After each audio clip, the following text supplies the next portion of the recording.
જાત તપાસ બાદ આ સહાયનું એલાન કરવામાં આવ્યું છે। કૃષિ, મહેસૂલ અને નાણાં પ્રધાન સાથે આ ત્રણેય મંત્રાલયની બેઠક થઈ અને જ્યારથી આ અતિવૃષ્ટિ આવી ત્યારબાદથી લઈને 8 થી 9 મીટિંગો પણ થઈ ચૂકી છે, બેઠકો થઈ છે અને આ ઐતિહાસિક છે।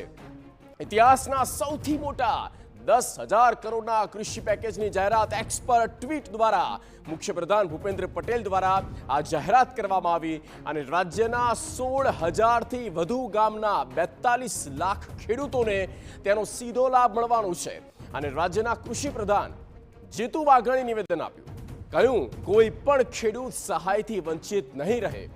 ખેડૂતોને પ્રતિ હેક્ટર 22,000 રૂપિયાની સહાય ચૂકવવામાં આવશે। પ્રભાવિત ખેડૂતોને 2 હેક્ટરની મર્યાદામાં ચૂકવણી કરવામાં આવશે। આ કૃષિ પ્રધાન જીતુ વાઘાણી દ્વારા કહેવામાં આવ્યું। ક્યાંય પણ પિયત બિન પિયત હંમેશા કેટલાક ધારાધોરણ છે। આ વખતે પિયત બિન પિયત બાજુ પર મૂકીને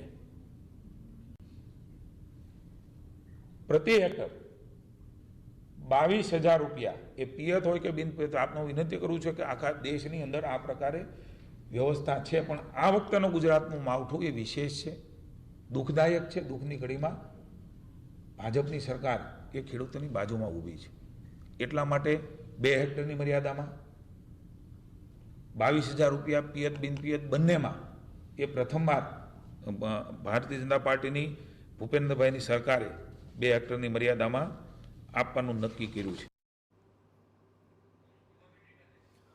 તો આ ઐતિહાસિક પેકેજ છે અને સહાયનો એક મલમ ચોક્કસ આપવામાં આવ્યો છે। જે પણ ખેડૂતોને તેમના ખેતરમાં પાકનો જે સોથ પડી ગયો હતો, છેલ્લા 2 મહિનાથી આપણે જોઈ રહ્યા છીએ કે કઈ રીતે અતિવૃષ્ટિનો ઘા ખેડૂતોને પડ્યો છે અને ખેડૂત બેઠો થાય, આગળ જતા શિયાળુ પાક તૈયાર કરી શકે અને માટે એક તરફ તો જુઓ કે જ્યાં ખરીદી તો કરવામાં આવશે, પોષણક્ષમ ભાવ મળી રહે તે માટે તો સરકાર પ્રતિબદ્ધ છે જ, પણ સાથે સાથે આ વધુ એક જાહેરાત કરવામાં આવીને જેમાં આ 10,000 કરોડનું રાહત પેકેજ અને તેમાં કૃષિ પ્રધાન દ્વારા પણ કહેવામાં આવ્યું કે પ્રતિ હેક્ટર 22,000 આ મર્યાદા નક્કી કરવામાં આવી છે। રાજ્યભરના ખેડૂતોના પાકને થયેલા વ્યાપક નુકસાન સામે તેમની લાગણીઓને ધ્યાને રાખીને રાજ્ય સરકાર દ્વારા ધરતીપુત્રો માટે આશરે 10,000 કરોડના રાહત સહાય પેકેજની જાહેરાત કરું છું।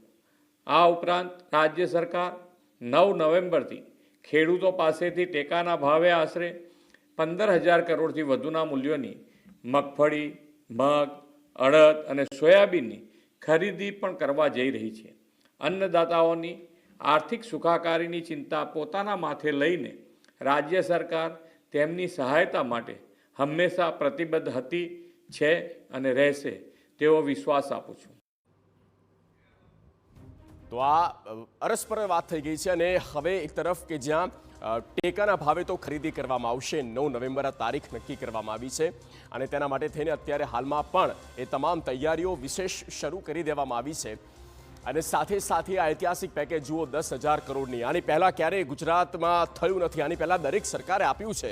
2019થી લઈને આપણે અત્યાર સુધી ગણીએ તો કરોડોમાં સહાય ચૂકવવામાં આવી છે, પેકેજ જાહેર કરવામાં આવ્યા છે, પણ આ વખતનું જે હતું તે કોઈ માવઠું નહીં પણ માવઠાથી પણ વિશેષ કહી શકાય એ અતિવૃષ્ટિ જ છે અને અતિવૃષ્ટિની સામે ખેડૂત ઊભો થાય, ખેડૂત માટે આ એક મહત્વપૂર્ણ રાહત પેકેજ કહી શકાય કે જેથી ખેડૂત આગામી સમયમાં જે ખેતરોનું ધોવાણ થયું છે, પાકનો તો સોથ પડી ગયો છે અને તેવામાં કઈ રીતે એ રાજ્ય સરકાર મદદરૂપ થઈ શકે। તો આ જુઓ સૌથી મોટી જાહેરાત આજે કરવામાં આવી છે। આ પહેલા પણ અતિવૃષ્ટિ જ્યારથી શરૂ થઈ ત્યારથી જુઓ અલગ અલગ મંત્રીઓ પ્રભારી બનીને પોતપોતાના અલગ અલગ જિલ્લા જે નક્કી કરવામાં હતા ત્યાં મિટિંગો કરવામાં આવી, પરિસ્થિતિ સમજવામાં આવી હતી। એ બધાની વચ્ચે 9 બેઠકો થાય છે, 3 મંત્રાલય ભેગા થાય છે અને આજે આ સમીક્ષા પછી આ એક આંકડો જે છે તે ખુદ મુખ્યપ્રધાન તેમના તરફથી જાહેર કરે છે। આ અંગે